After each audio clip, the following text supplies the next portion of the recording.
And we will be like an actual dinosaur. We are dinosaurs, like we have been here forever. And now we own up, like we fill in those shoes. Next year is the 20th anniversary of Drunkduck.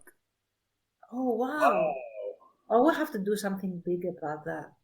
It's older than Facebook, older than, all these different sites. Yeah, a couple years older than Facebook, yeah.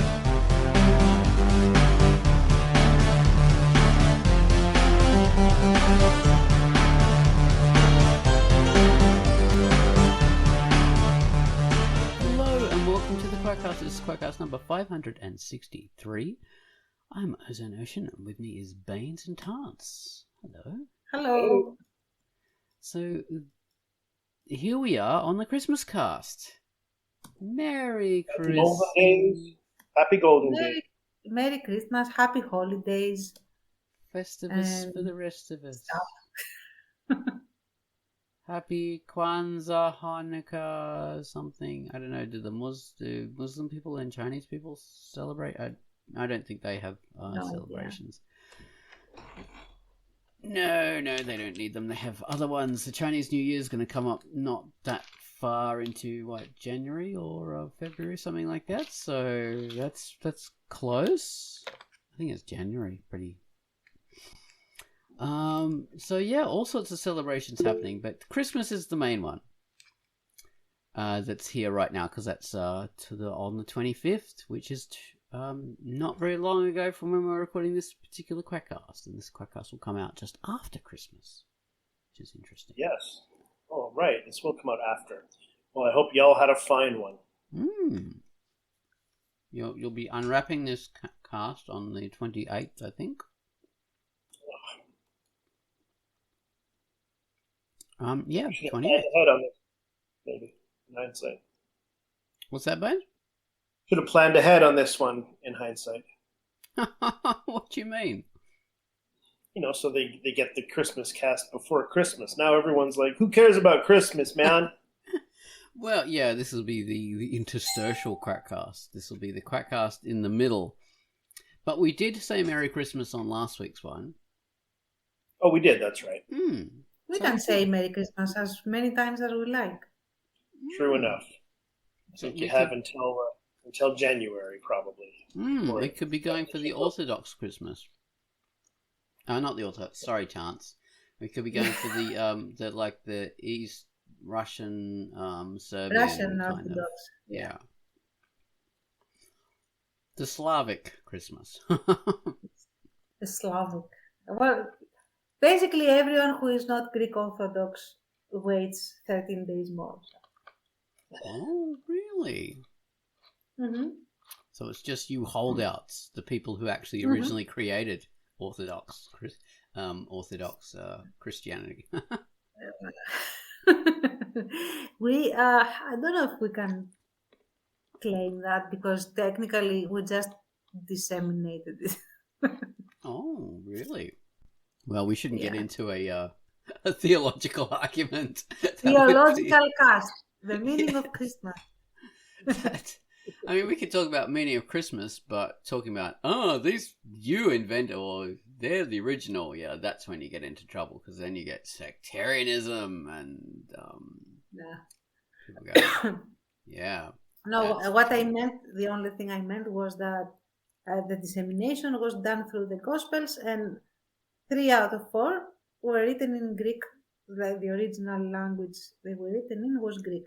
That's why I said it, just disseminated it. Yes. Fair enough. Yes, and the whole Holy Roman Empire was a different thing. That's bloody Germany. Oh my God. The world's complicated. Well, yes, the Roman Empire converted to Christianity, Constantine, blah, blah, blah. Exactly. And stuff happened. But we have Christmas, which is marvelous. But before we get into all that, have to talk about the featured comic. So, take it away, me, with the featured comic, which is Giovanni Vigilanti, or Vigilanti. Oh, I don't know. How do you pronounce Vigilante in Italian? I'm not sure. Probably Vigilante. Yes, there you go. Giovanni Vigilante. Hello, I'm Ozone Ocean, and my feature for the week was Giovanni Vigilante. 50 years ago, people with superpowers started to emerge. This caused chaos and terror as society tried to find a new balance and cope with all these crazy people running around with amazing abilities, causing destruction and fear.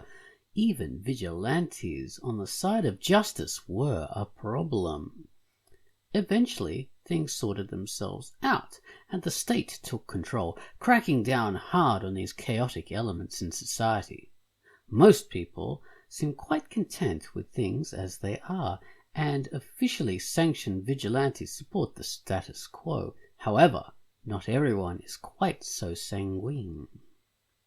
There are super-powered terrorists who want to change everything. Giovanni wants to become a state hero. This is a superhero comic with original characters. The art is bold, clean, crisp, and fully black and white. The dialogue is a little challenging because the author is Italian and translated this from their native tongue, but you can get the gist despite the odd syntax. It's really bold, clear, crisp artwork, and it really does look very, very striking and professional. I love just the look of it, even though the syntax takes a lot of getting used to. Anyway, I would definitely read Giovanni Vigilante, which I did. Anyway, it's by Uri KGP, funny name, or Uri KGP, and it's rated E for everybody, so read it. And that was the featured comic, which was Giovanni Vigilante. Okay, so next up, we're going to talk about the featured music. Featured music this week is a reissue. Gum Wallace is very busy around this time of year with his family, as you know you'd expect. So he's having a little break from doing musical themes. So this is a best of. Gum Wallace suggested that I do a reissue of The Rose Killer, which was a QUACKCAST featured piece of music that hasn't been seen since QUACKCAST 199. And we're all the way up to 563 now, so Gum Wallace has been doing these for a long time. A really long time. This is one of the earlier ones. So, The Rose Killer. This was a comic by Nicotine, who is a great member of the Duck, and she did a lot of good comics. I think she did a couple, but yeah, The Rose Killer was a great comic. So this music is noir, it's street, it's jazz, it's smoky bar music, it's very atmospheric. So take it away, Gum Wallace with The Rose Killer.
that was The Rose Killer, which is a comic by Nicotine, rated M. So, yeah, nice little comic. Nice little featured theme. Gun Wallace doesn't do very much of those styles, so it's good to, have that, the old historical Gun Wallace, the original. This is the raw, untamed, wild Gun Wallace of the past. Not the toned, auto-tuned, slick Gun Wallace that we get now. He's the punk Gun Wallace. Exactly. He was all garage and grungy. In his smoky little jazz basement doing his original music themes. So now we're going to talk back about Christmas stuff. Baines had to leave us because he had to do stuff before work because this is being recorded on a weekday. Normally we record these on a Saturday. And I think Baines still works on a Saturday, but it's a bit easier for him. But yeah, This is a weekday because we're recording a bit earlier than we normally do. So yeah, Baines has got work. Tance, you had work too today, didn't you? Yes, and I also will have work tomorrow, but not as much. Like most of it is done for Christmas, so I could do this. Oh, lovely. So yeah, Christmas time. Yep, well, that's what we're talking about, Christmas. Tance, you have a nice little glowy Christmas tree behind you, which everybody can see if they're patrons of us, because normally it's like on the $5 level where you can see the video, but for special occasions we often just open up to all patrons, which we have done this week as well. So yeah, you can see Tance in live action with a Christmas tree, and also I had a Christmas tree behind me as well. But yes, a very Soviet one. Yeah, it's a big red star. Red stars, that's not really the kind of star you have on Christmas trees, but yeah, I do it.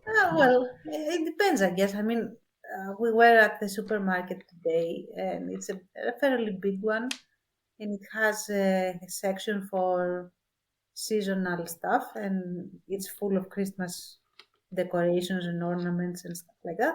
And it did have huge, glowy, sparkly crimson stars. Crimson So- stars. Oh my God. There we are. Yes, exactly like that one. Probably came from Greece, who knows? We are the crypto communists, as always. Exactly. Producing all this communist paraphernalia, spreading it, disseminating it throughout the world. You're the disseminators. Yes, we disseminate stuff. That's what we do. So yeah, this is like we're just going to do normal general chatting because it's Christmas time, so it's good for chatting and just being a little bit easier. Normally this would be like with a whole group of us, but schedules and family and stuff like that didn't really connect, so yeah, this is just Tance and I doing Christmas stuff, which is fine. So let's see what We're Christmas we're the bare bones.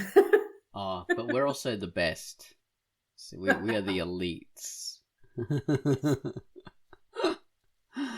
So Christmassy stuff. Like I finished work today, and this is my finishing work for the year, which was fantastic. So I'm on Christmas break, which I won't know what to do with myself.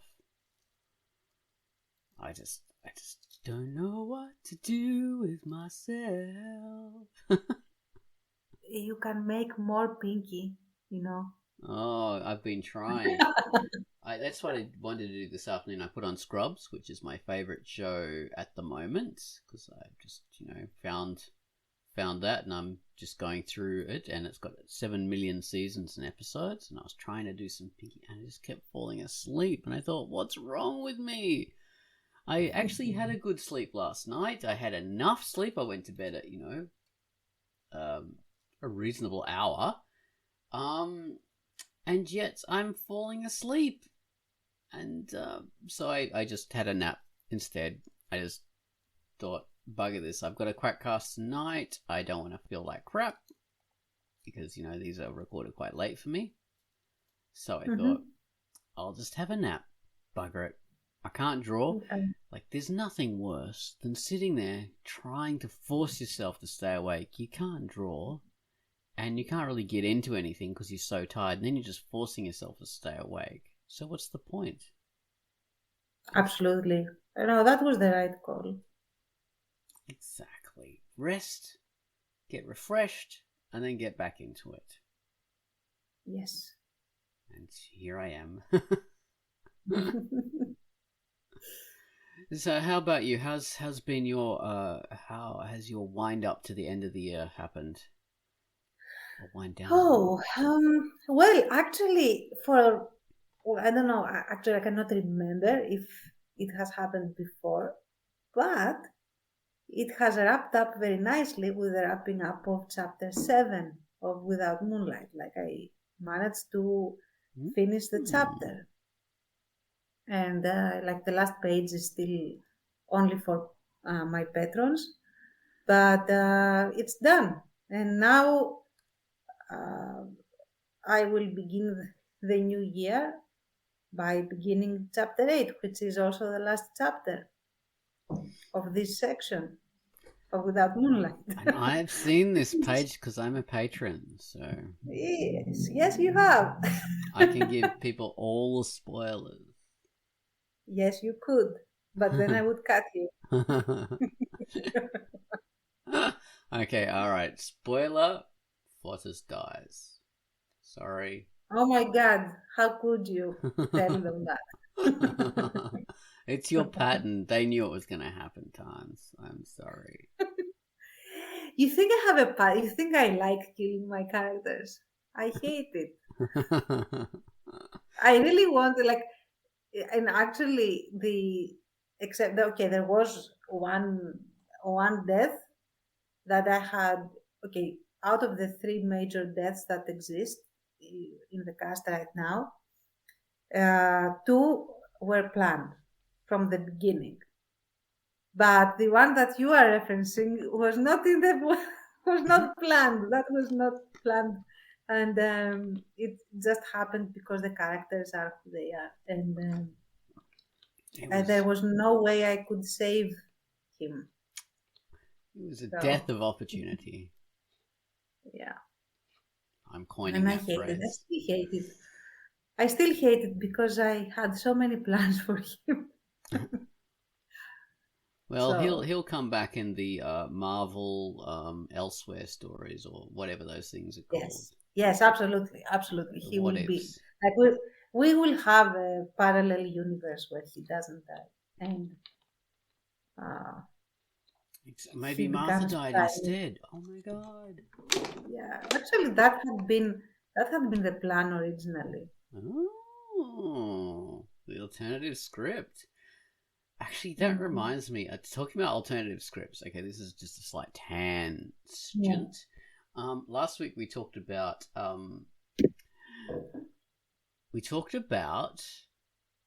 this movie called The Truman Show.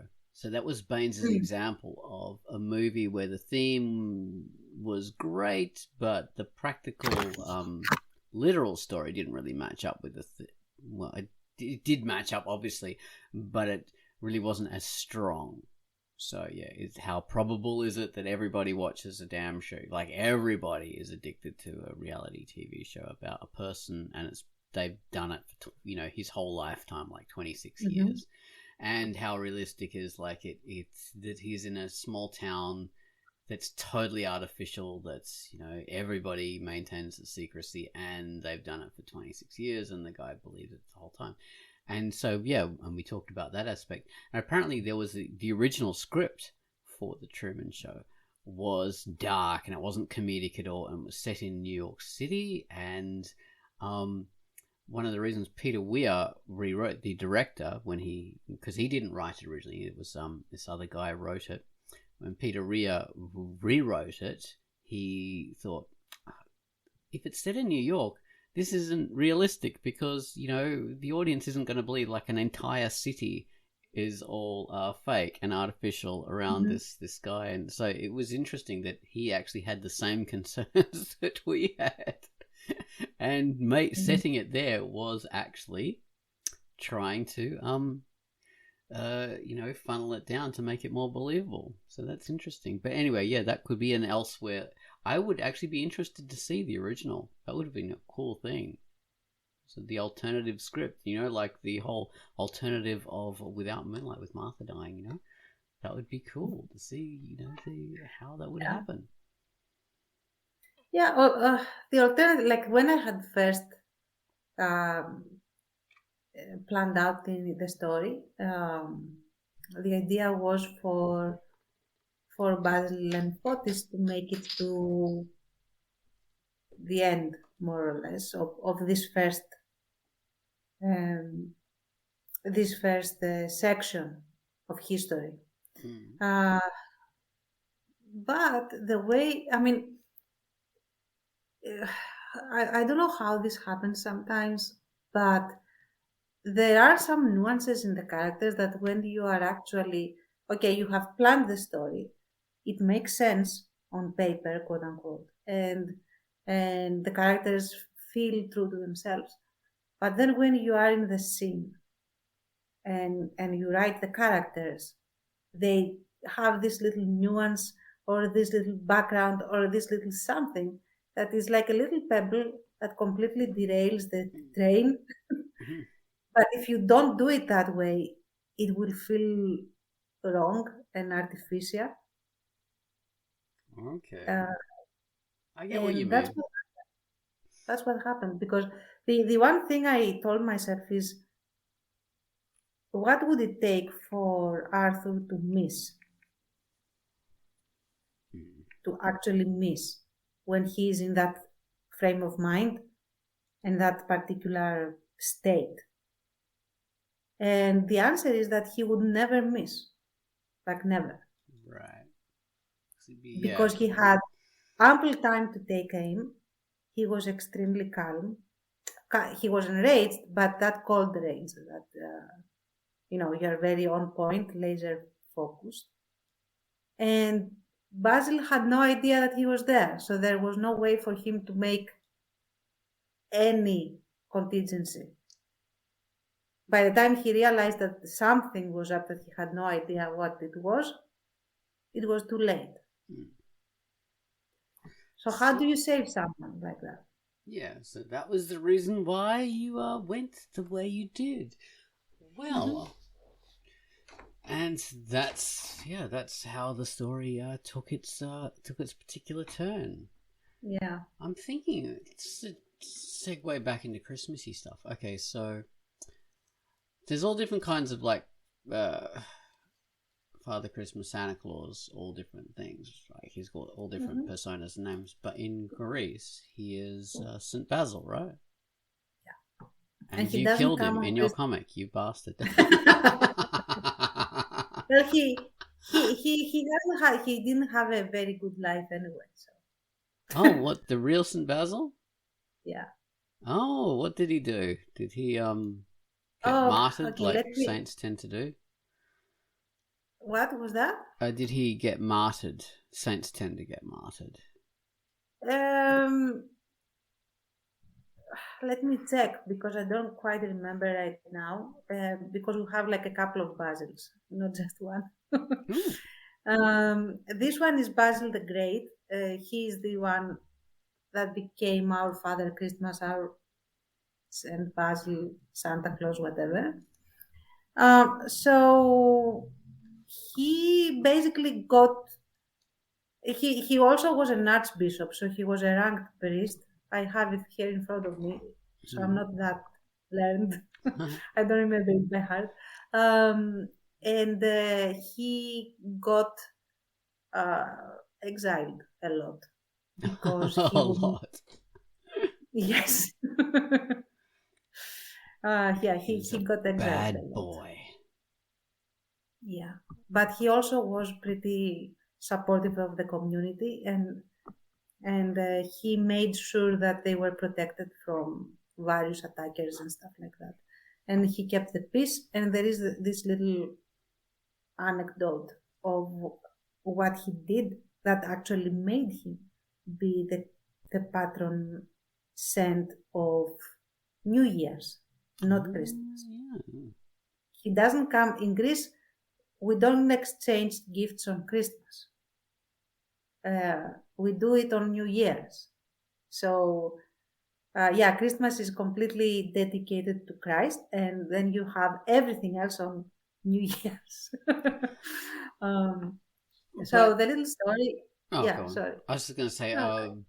but since he is, a patriarchal kind of, old man bearded figure, he kind of naturally transitions over to the Father Christmas, Santa Claus kind of role, though, I suppose. Yeah, but he was nothing like Santa Claus. He was very thin, tall and spindly, with black hair and beard.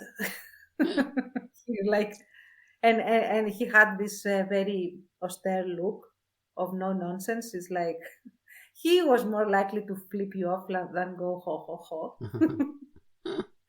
But yeah, the little story that goes around is that um, he was basically protecting this village or town. Like I'm too lazy right now to check it out and be completely accurate, but they were told by the occupiers there, I think Ottomans, if not Ottomans, something similar, like that they would have to pay Bulgarians.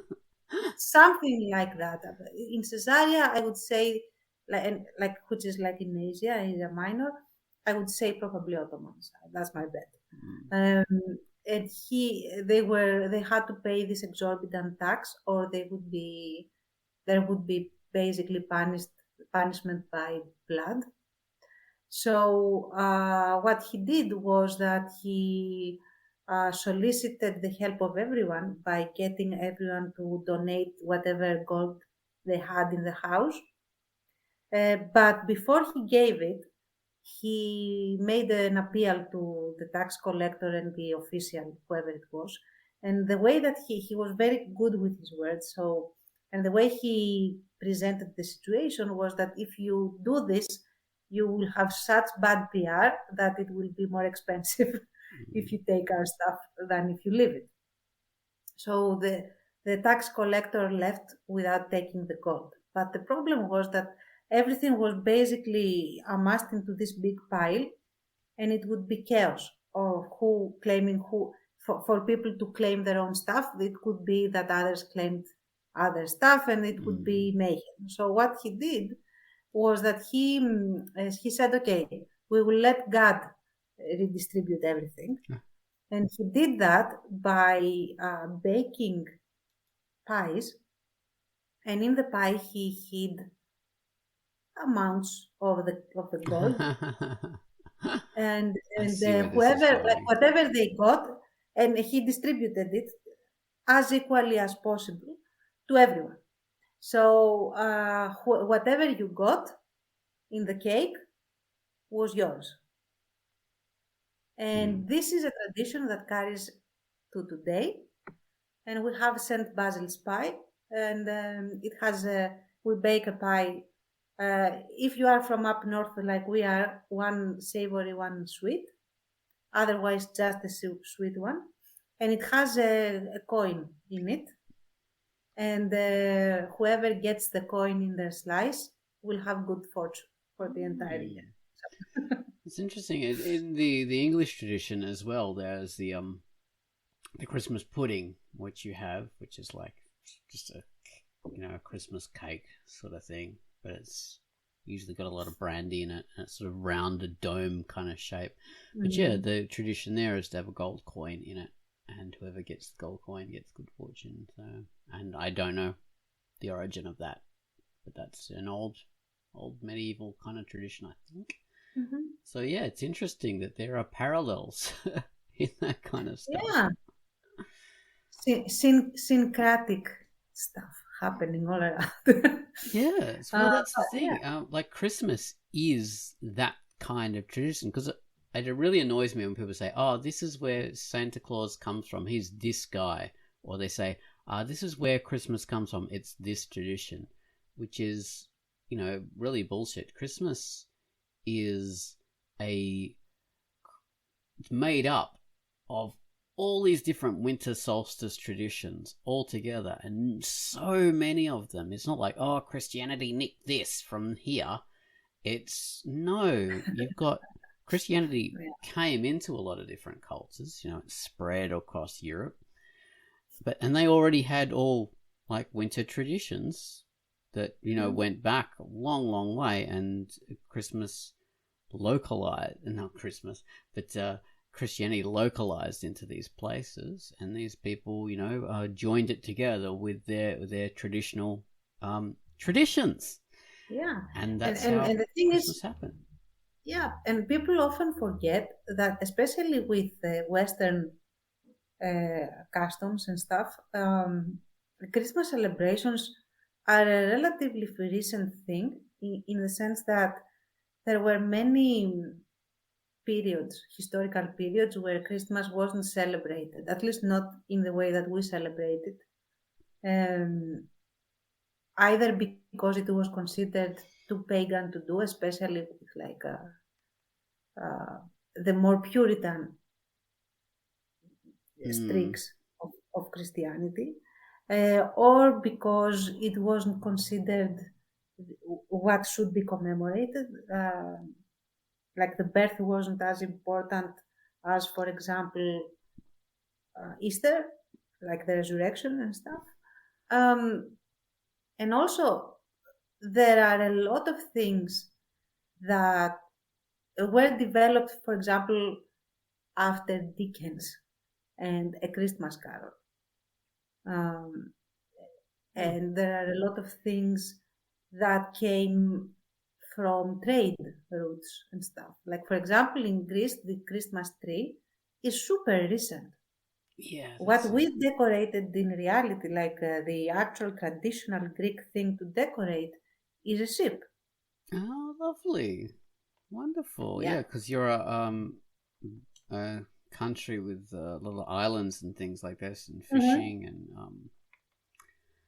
and trade by sea, so that would be more important. Whereas the whole tree thing comes from Germany, which was a country of massive forests and things. So I believe exactly. It's German. I think it was introduced by some of an early queen that we had. I don't remember which one, because if you haven't noticed, I'm not really big on Greek royals at all. But I think it was like, I don't think it was Amalia. It was probably Olga or one of those. I don't remember. Like turn of the century queens. So there was that. And we also have completely different carols than the Western ones. So you cannot really say, like, Christmas reflects a lot the culture that observes it rather than the religion itself, in my opinion, at least. Yeah, well, when you were saying like the whole the New Year's thing, so that's when you'd do the presents and stuff, and that strikes me that obviously a lot of the celebrations around winter and solstice and stuff like that are about renewal and starting the new year, and that's where Christmas gets a lot of its things from. Apparently, that's where the English tradition of Father Christmas.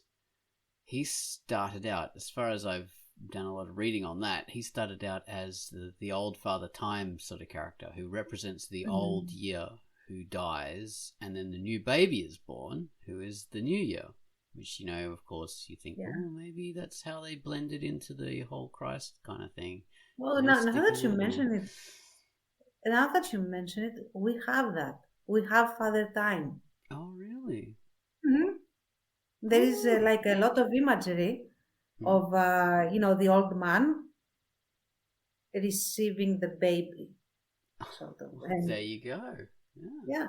Now that you mention it, yeah, absolutely. Well, that used to be a very popular thing, especially in medieval times. They used to have a thing called the Mummers Play, I think it's called, where there'd be a whole pantomime of the old fellow dying and the baby kind of coming and causing chaos. You know, they'd have some kind of adult playing the baby, and there'd be all kinds of hijinks. Yeah, and maybe they'd kill off the Now that father. reminds me. Okay, we have the lovey-dovey Christmas stuff, but how about the horror Christmas stuff? Because we have horror blended into our Christmas over here. Do you have any um, creatures and stuff that come out to cause mischief at Christmas? Oh, do I have any? I do not know. See, we know about the Krampus stuff that's become starting to come into disseminated wildly. I mean, obviously the Krampus thing is meant to be pretty old, but it wasn't ever like known about quite widely. It was sort of just stuck in that little culture where it came from. But no, there's just, the naughty and nice kind of stuff. Santa Claus or Father Christmas is not going to give you presents if you're naughty. So not really. We have the Kalikanjari. Those are little demons that come out at the beginning of the 12 days of Christmas. Mm-hmm. So the lore, this is very medieval. Like this comes from medieval Greece. And the lore and the superstition is that these guys have been showing off the tree of life for the entire year. So now the tree is really almost shown off. Like there is a very small little sort of like a splintery thing still connecting the two pieces. And it's going to come down and cause the end of the world. So the demons finally are scared. They are not very smart creatures. They are finally scared that the tree is going to come down on top of them. So they climb up the tree very quickly to come out on Earth. So when it falls, they will be on top. So they will be fine. So while they are waiting for the tree to topple, they cause all kinds of mischief on Earth after sundown. Like from sundown to sunrise, you are fair game, and they can do anything from ruin your garden and tear up your shoes to actually kill you, depending on what type of Kalikanjaro you encounter.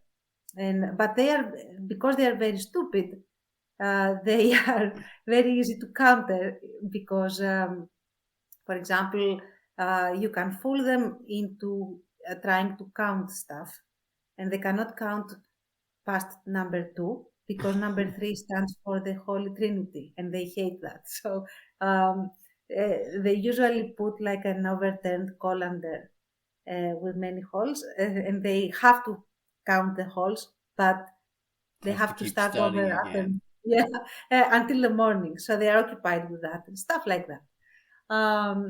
So when December 25th rolls around, though, the skies open, the angels come out, and so they have to retreat back down to Earth.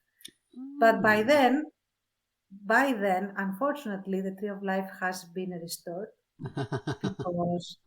because of the blessing of the birth of Christ and everything. So they have to start over again for an entire year. And that's our horror stuff. And the cycle repeats. Yeah, interesting. It reminds me a lot of the fairy mythology from England and Ireland, where, to fool them, you make them count things and you put clothes inside out and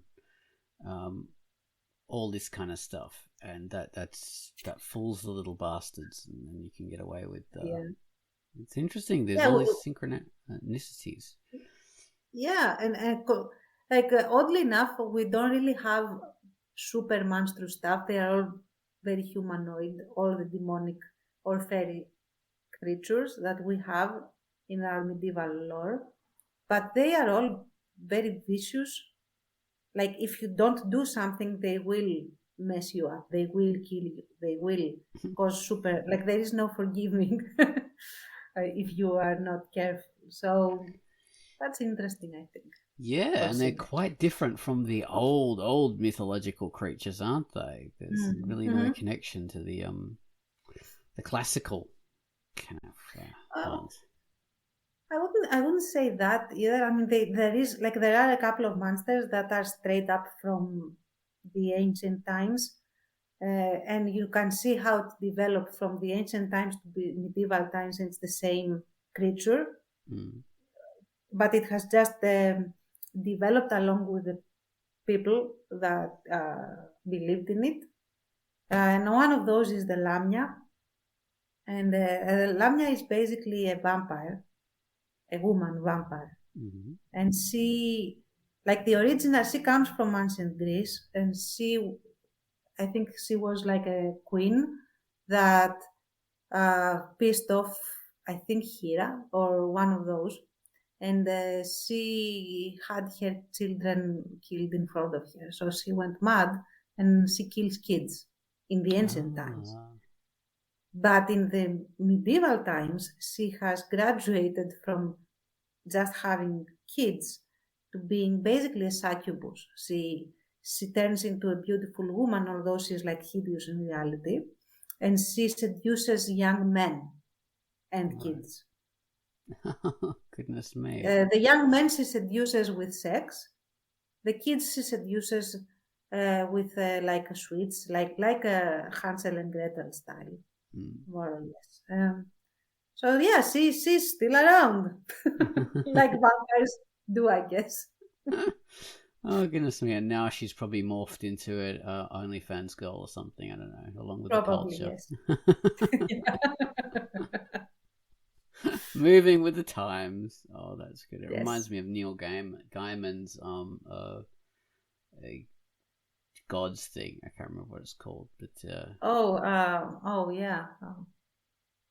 American Gods. American Gods, yeah, that's it. That's what it's called, and it's about the modern gods taking over, and really they're just moving with the times and becoming creatures that can still be worshipped in the modern day. So yeah, Lamia fits right in with that kind of stuff. Oh, I love it. Yeah, I love talking about religions and cultures and where all these things come from. Same. Fascinating. So much. I also like hearing it. Like I usually talk about it, but I really like hearing from other cultures as well for this. Yeah, it's just too bad there's not many of these things have come into the English tradition that I'm aware of, English-Irish tradition that I'm aware of, apart from the traditional. I mean, one of the big things was like it was always Father Christmas in Commonwealth English kind of cultures. It wasn't Santa Claus. That was, and apparently Santa Claus is slightly later than Father Christmas. He was an older kind of version of this stuff, and then Santa Claus came along, and they all sort of look the same, so it doesn't really matter. But yeah, they all sort of do the same kind of stuff too. Let's see, there's other ones. Let's see. So there's St. Basil, Santa Claus, Father Christmas, St. Nicholas, yeah. And then different cultures just say, Santa Claus and all that kind of stuff. I don't know if there's any more than that. But there is some speculation I came across the other day that say that Santa Claus originally comes from, like, is a version of Odin. Then it comes from his worship. I've heard that it's a bit fuzzy to that, and that might refer more to Father Christmas, actually, I think, because of that just regionally, whereas we know the sort of Santa Claus and Nicholas is sort of more towards the east anyway, and they think like maybe he was like an Ottoman kind of Greek kind of character anyway, so there's thought about that. That's interesting. So yeah, I'm not sure. Yeah, but oh well. So we should finish the QUACKCAST, do you think? Merry Christmas to everyone. Merry Christmas. Google is saying that we have to finish it. It is. Well, yeah, we'll see you in the new year then, people. Yes. It'll be the Merry New Year's Christmas. cast. And Hope you're having a great one. So. Yes, definitely in this time of frickin' COVID. Merry COVID, miss. Stay safe and stay healthy. And be reasonable. Yes, be very reasonable. And get vaccinated, boosted, all that, please. That'll be your Christmas present to the community. Bye-bye. Bye.